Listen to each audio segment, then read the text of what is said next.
Chris Cuomo here. Welcome to NewsNation, where left and right come to be reasonable. We have real problems. You don't need me to tell you that.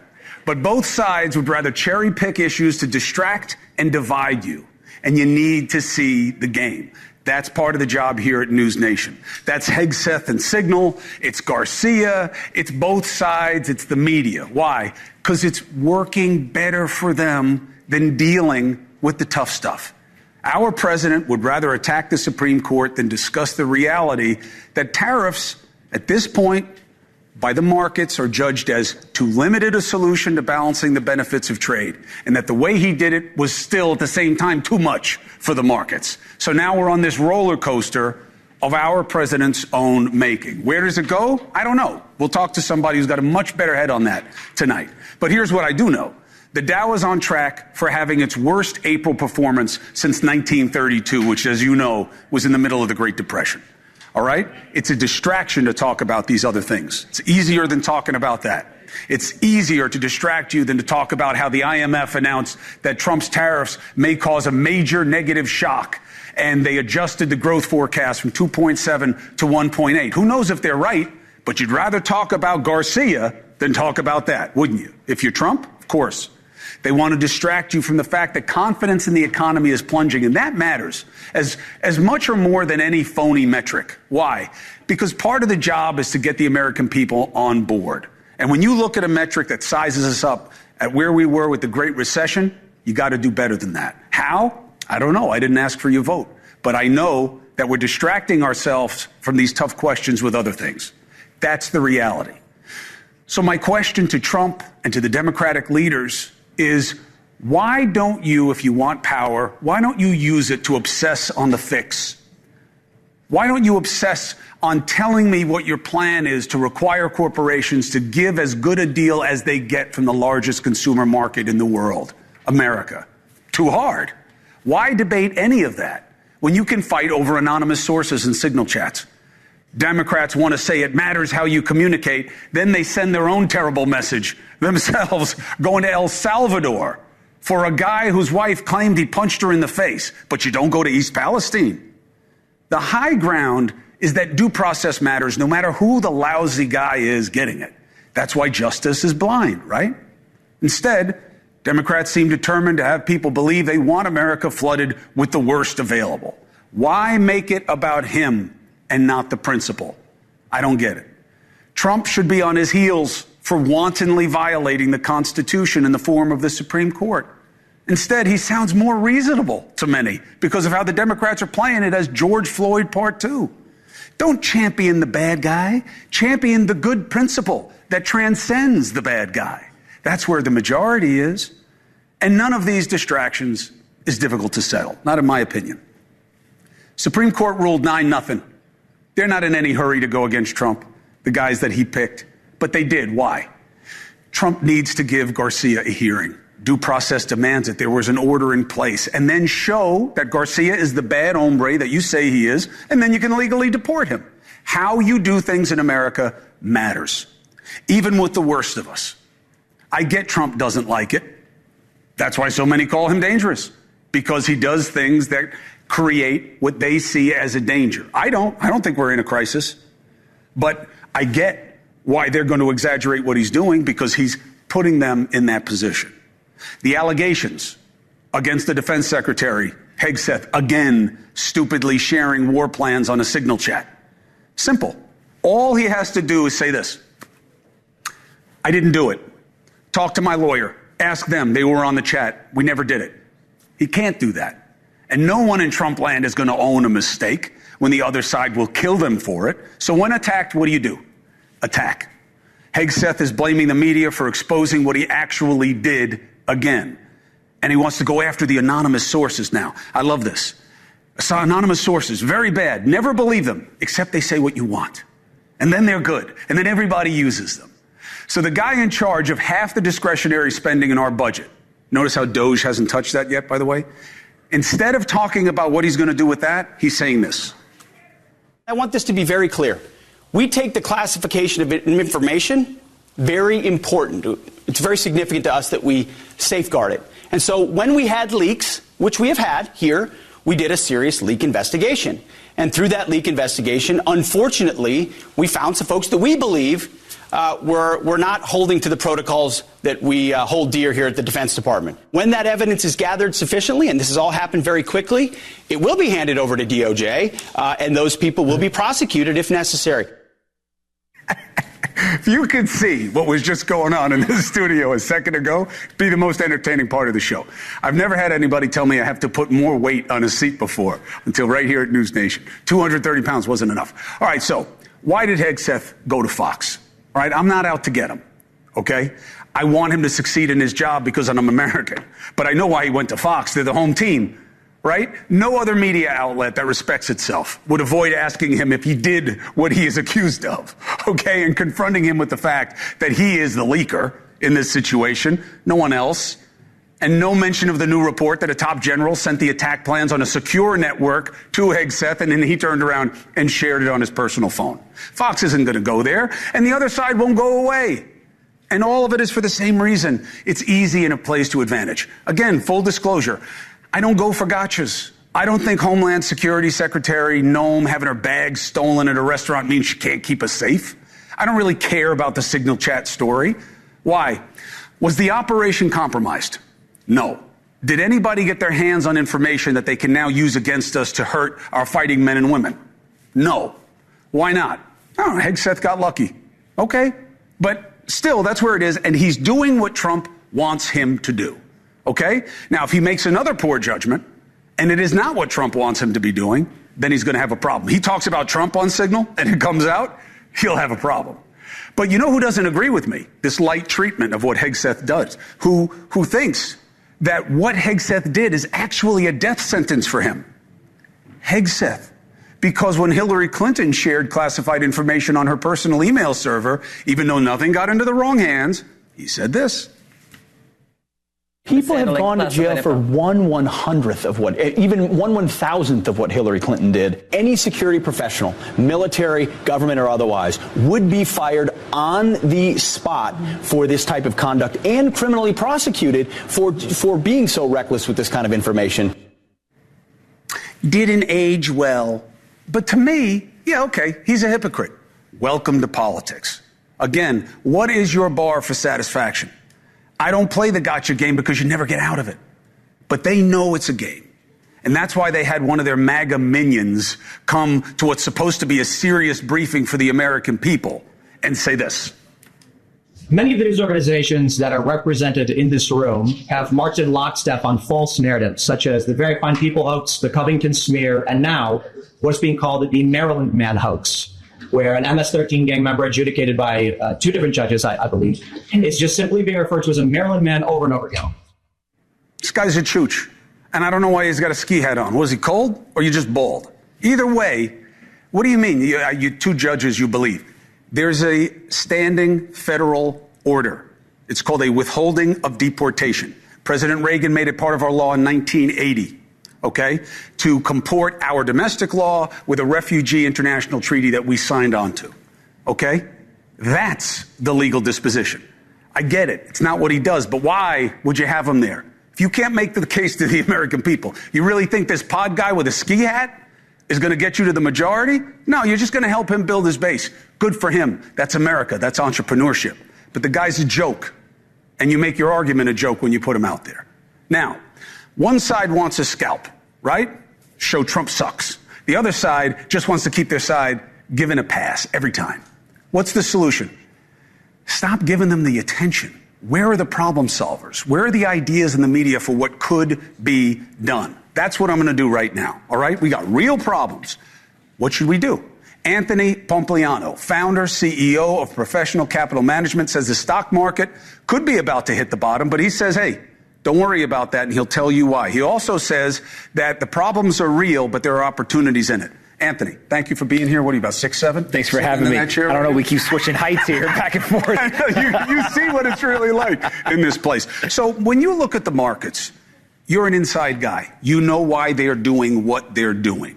What is there about this dynamic that is something that must be addressed? Well, I think the first thing that we all have to agree on is whatever path we were on is not a sustainable path. And so I think a lot of people actually agree, left or right, that we have to do something different. Where the debate comes in is, what are we going to do that's different? And so what the president got elected on, he ran on, was this America First strategy where he's going to use tariffs, he's going to issue tax cuts, and he's going to deregulate. And I think a lot of people look at that holistically and they say, that sounds good. But what we ended up doing is we went and put the tariffs in place first. We don't have a tax cut yet, and we haven't had a lot of deregulation. And so people are saying, well, if we only get the tariffs and they're really aggressive and they're really high and they're done very fast, that is actually concerning. There's a lot of uncertainty with that. And so what I've continued to say is I actually think that the best place for us to end up is a 5 to 10% blanket tariff on all imports into the United States and then use it as an incentive system. Right now, tariffs are a punitive system. Right? We go to a country and we say, we don't like what you did, we're going to tariff you. And it becomes this tit for tat, back and forth, back and forth. And you know, you got a brother. You go and you punch him. What does he do? He punches you back. You just keep doing that over and over and over again. Instead, if you make it an incentive system, you say, hey, everyone's going to get treated the same. 5 to 10%. Right now, it looks like it's going to be 10%. We're going to remove the tariffs in order to incentivize you to bring certain products to America. What that really then does is it allows us to reshore manufacturing, create American jobs. And if you go back and you look at the 2018 tariffs, a really important point is that all the prices went down of the items that were actually tariffed. Because what people don't evaluate is they don't evaluate it in the complex economic system. They try to evaluate this in a silo. And so you hear tariffs means prices go up. But actually the prices go down, and a huge part of that is because what do people do? They shift their consumer behavior, and it actually slows the economy. And so the reason why they need the tax cuts and they need the deregulation is got to balance out tariffs, which are slowing that economy. And so a big part, I think, of what the market's trying to figure out right now is, who do you believe? What do you think is actually going to happen here? And when you have uncertainty, there's volatility. That's why you're seeing up days, down days, up days, down days, and that's what's going to end up playing out. I think the who you're going to believe is really focused on Trump. I mean, the argument about what tariffs do, they're obviously a regressive tax. If you look at solar panels, you get one story. You look at steel, you get another. But you're right, it's multifactorial. And, you know, it's not worth quibbling where prices went or didn't because it's complicated. What isn't complicated is the central proposition. What should a corporation have to give in order to get access to the largest consumer market in the world? That's the part that we've left out of the equation, because tariffs aren't the whole answer there. Why can't we be more like China in as much as saying, Pompliano wants to do what he's doing wherever he's doing it. You got to do some of it here. You got to use some of my people, and for the right jobs that I care about, not stitching sneakers. I want you to get some of those high-tech jobs, those STEM jobs that China's outpacing us with, and then I'll give you access to my market. Why is that anti-capitalism? Well, I think there's two things, right? The first thing is you don't want the government dictating very specific things, and you have to create a certain number of jobs, or you want to be a centrally planned economy. What you want to try to do is use the market force. Now, one of the big lies over the last 2-3 decades has been we're engaged in free trade. And I think actually the United States has been a very fair player at the table and said we want to participate in free trade. We think free trade is actually good for us. It's good for our trading partners. What we've now come to the conclusion is the other side of these trades are not conducting free trade. And so if they are manipulating the market, if they have tariffs on us, if they're manipulating their currencies, we're at a disadvantage. And so if the tariff plan is to ultimately go back towards free trade, I think a lot of people would like that. They'd say, hey, you know, my economist teacher, they said that free trade is good. That'll be good for America. That'll be good for these other countries. But what I do think ends up happening here is reshoring of manufacturing is going to happen two ways. Right now, there's a renaissance in the venture capital world. There's this whole idea of American dynamism. There are tons of companies that are going out and they're rebuilding both manufacturing capabilities that's advanced. They're not trying to stitch sneakers and stuff, but there's a company in Texas called Base Power. They want to rebuild the national grid. There's a company called Hadrian that's using robotics and all this technology automation to actually go and do manufacturing. And so you look at those companies and you say to yourself, that's what we want in America. We want to be the leader, right? We're really good at making rockets and weapons and pharmaceuticals and all that kind of stuff. We're not so good at making the sneakers. And so I think that using the market force is a much better plan. And one of the best things I remember... You got to protect Hadrian. You have to kind of do what China does, right? Because when they got into the WTO in 2001, we all think of 2001 about 9/11, right? But that's when they got in. And over time, it's probably done more damage than even what we suffered that day and in the aftermath. So you want to go do business in China? They steal your stuff. They create all these barriers for you. You can't access their capital markets, and that's supposed to be free trade. And they got permanent normal trade relations with us from Clinton and the Republicans out of that. Why can't we do the same thing? Hadrian? Oh, you're in Hadrian space? You got a problem, Anthony, because that's an American company. The way to beat China is not to become more like China. The way to beat China is to be more like America. And I think that's the whole key here is we got to stand up for ourselves. And again, there's debate as to how to do that, but I think we got to stand up to ourselves and tell the world, we're tired of this. And then what we have to do, in my opinion, is we have to go empower these entrepreneurs, give them the environment to be successful, and then get out of their way, right? And so what we're doing to other countries, I always joke that like there's a big loophole in tariffs. If you don't want to pay higher prices for tariff goods, then buy American-made products. Now, the question is, what can we make in America, and what do we have to get elsewhere? But I think that the number one thing in this entire debate that just kind of blows my mind is it feels like people from both sides of the aisle have completely lost faith in the American economy, in the American entrepreneur, and really in the American spirit. And they pretend we don't make anything. Every time I tell people America is still the number 2 manufacturer behind China, no, you got that wrong. Look it up again. No, we're still number 2. They took all the jobs. They took millions of jobs, but we were huge in the lead before that. So it's not like we're flaccid. It's not like we're impotent here. We can do things and make things. It's just, how is it balanced out so that people can make it and make a living wage, like our parents came up and still survive when you can find someone to do it for 22 hours for $6 a day. Yeah, well, the big story here is definitely going to be robotics, right? Robotics is going to come in and actually do this lower cost than even China can do it with manual labor. And so I think that's going to be a massive trend. And what it's going to do is going to free up a lot of people in America and also in foreign countries to go work on other things. And so reskilling is a huge component here. But I think that in America, there seems to be 2 things that we used to really embrace and we don't anymore. The first is America's a country of risk takers, right? And so when I see all the finance people running on television crying because all of a sudden risk showed up at their door, you kind of have to laugh, right? Like, you're supposed to be a risk taker. When volatility happens, you should be excited about it. If the stock market goes down and you're a long-term investor, shouldn't you be excited about buying the exact same American companies at cheaper prices today than you could 3 months ago? But that's not what you hear, right? You hear them yelling and screaming about they need intervention, they need the tariffs rolled back, all that kind of stuff. So risk-taking is a really important part. And the second thing is we started to demonize success in this country. And so if you can instead say to people, listen, what we need you to do is we need you as your American duty to go solve problems. And I loved in your opening, you talked about where are the problem solvers? Well, that's what entrepreneurs do, is they look for problems in society and they go and they solve it. Instead, there's an entire group of people in this country, and frankly, it's not just one political aisle. I think there's an entire group that really says to themselves, I think that the only way to get rich in this country is to take it in a zero-sum way from everybody else. But if you go and you look at many of the most successful, wealthiest people in this country, they did it through service. They built products and services that served other people, that solved their problems, that actually made their lives better. And so to me, if we can embrace risk-taking and we can start to actually celebrate success again, have the children of this country say to themselves, I want to be successful. I actually think that that is a worthy thing to aspire to be. I think that you'll see this renaissance. Now, the thing is, that ain't going to solve its problem in the next 30 days, the next 60 days. That's a long-term thing. And so what we really need is we need clarity. And I think that's what you're starting to see now, is they're saying to themselves, let's go talk to the market, let's stop all the nonsense, and let's get clarity so that these prices go back up and people calm down. I think it's fair criticism that Trump did a little ready, shoot, aim here in terms of what he did. But he is a hammer and sees everything as a nail. There's a plus and a minus to that. We'll see who he gets to the table, but more importantly, we'll see what the ideas are at that table, because that's going to be the difference. You want to change culture, it's going to be multi-components of showing it can be done here, it will be supported here, it will be protected here, and that we can get back to having a middle class, because that's what made America great in the first place. Hey, Anthony, this was great. Continued success, what you're doing on X. If you look at Anthony's show there, he's doing very well, getting a lot of traction, very smart, and not afraid to talk about things. You look like a member of Congress, but you're not blaming people for everything the whole time you're here, which is unusual. We'll do it again, and I'm welcome to you on your show whenever you want, all right? I appreciate it. Thank you very much. All right, so one of the things that Anthony's talking about there is, hey, what are these next generation jobs and what are we doing? I got guys coming on here that want to talk to you about AI, what's scary about it, but what the solution is to the fear that we got to get after right now. 4 minutes and 35 seconds. So Elizabeth got me on this one before. I don't know what to make of this, all right? We need to have more babies. Elizabeth Vargas says if Trump is going to incentivize us to have more babies. What is this about? The big baby bonus. Is this a good thing? Where's it coming from? What else is he offering? A look at the politics, but I think this is a moral play, to be honest. This is someone saying to you, who is America and who is not America? American, Americant. Next.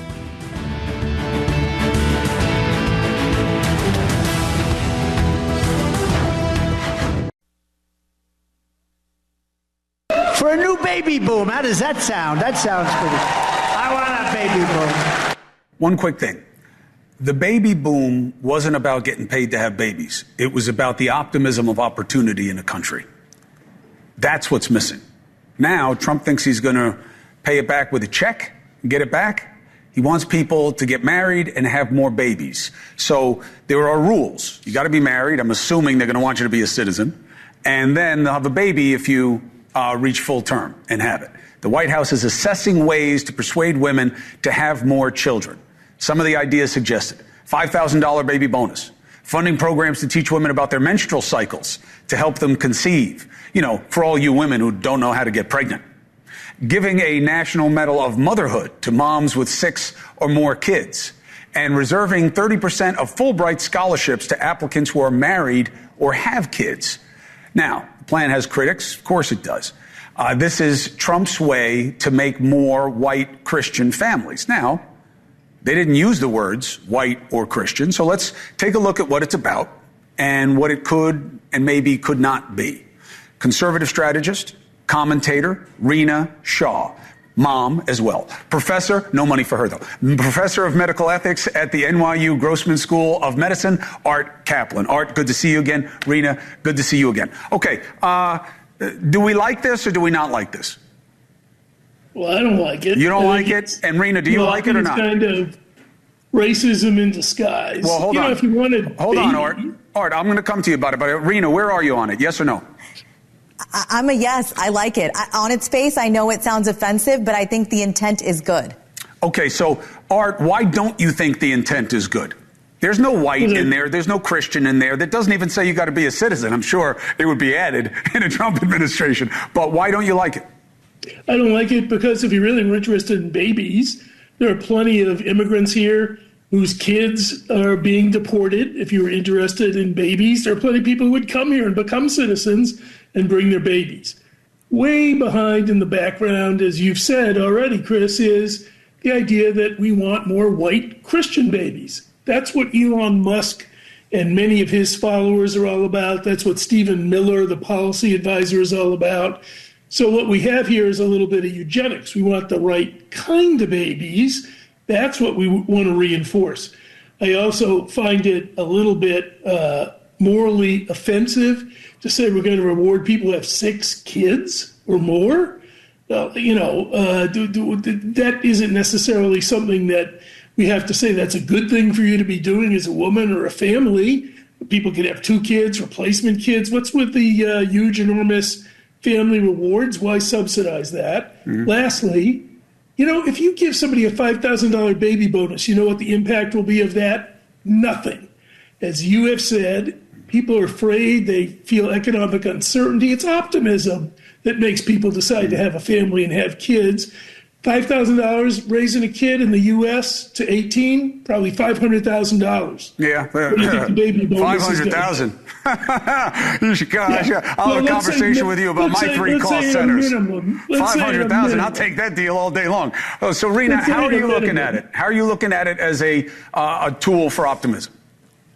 Well, I think there's some economic realities here that we have to acknowledge out of the gate. And what the Trump administration is trying to do is be proactive. They're trying to solve for something, which I think any industrialized modern nation tries to do. They see a declining birth rate. They're thinking to themselves, how do we make America great again? We have more children to show how great Americans can be. We proliferate our message across the world that free, just, open, and modern societies are the way to go. You do it with your citizenry, right? And I think in general, what they are aiming to do is a good thing, but there are a realm of possibilities that open the door for something bad. And then they're also not, again, thinking of the economic reality, which is important. I mean, people are delaying motherhood due to economic pressure at a rate that's never been done before. And they're doing it because of things like rising costs of childcare, housing, education, and that outweighs one-time payments that the administration is proposing. So again, they're trying to solve something because in 2023, what we saw is American fertility rates hit a historic low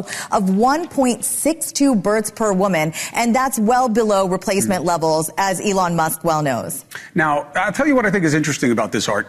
You and I represent the past. Okay, our people came a long time ago. Yours were probably in the early aughts, in the teens. Mine were in the 20s. I'm second generation. Rena is the new wave. She is one of the most interesting American stories. Remind people, Rena, of where your parents are from, but where they live. And, it's really America, only in America. I think the diversity is a strength, and I've always believed that a strong American family unit embraces that, can lean into cultural norms like intergenerational living. I grew up with my grandparents in the home. They were kicked out of Uganda by Idi Amin, a dictator. But my family is ancestrally from India, and we found roots in southern West Virginia.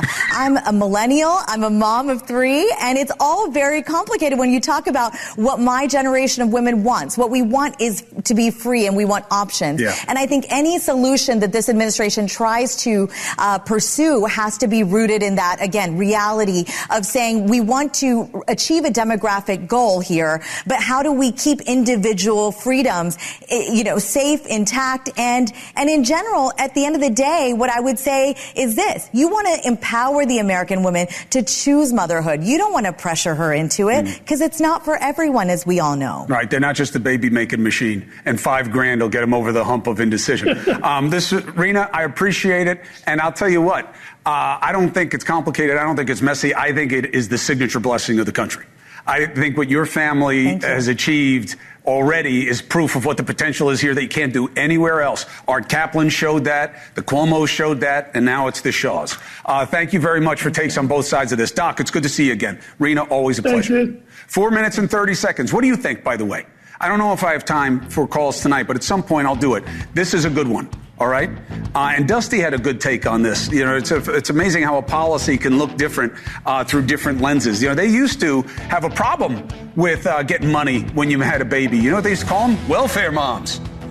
We'll talk about that. Now, earlier we said we got to have ambition about those next jobs and encourage those companies. AI, artificial intelligence. There's a new report, kind of scary, okay, about the way the United States is setting up its AI databases and where the parts come from. There is a challenge and a fear, but an opportunity, a way to get to China before they get to us. Experts, authors of the report, next.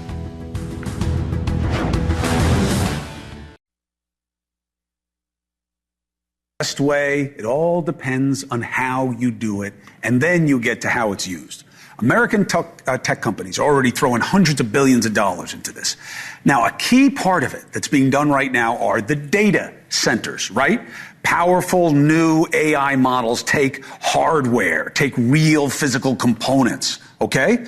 Now, the question is, who's making them? That goes not just to the trade, but to the national security aspect. And there's a report out that says, hey, guess what? We're already too reliant in the United States to parts that are made in China. And it's not like they're tires. They are things that can have technology put into them that could be hard to find and that could be easily manipulated. That I am learning all from this new report, right? Could go after your power grids, could go after your future, could do anything. So what do we do about it? Joining me right now, the brothers that co-founded Gladstone AI. They are the firm that published this report today. Jeremy and Edward Harris. It's good to have you both, fellas. Thanks for joining me. It's great to be on. Big fans of the show. Thanks, Chris. So hey, Chris, thanks for having us. Let me skip 2-3 steps for a second. This report is not a secret. The White House has been aware. Jeremy, what is your sense of the urgency from the White House? Well, so right now, I think an important piece of context is that basically all of our top AI labs are united in this view that we're headed for something close to maybe human level AI and potentially somewhere in the next couple of years. Like they're talking about 2027 as potentially the year when we get to AI systems that have the same capabilities as human beings across the board. And when you think about what that actually means, right? That has to mean these AI systems are able to do, well, all the things humans can do, like do cyber attacks, right? Automate cyber attacks that could take down critical infrastructure, that could take down, the electrical grid, water treatment facilities, that sort of thing. Design bioweapons. That's another category of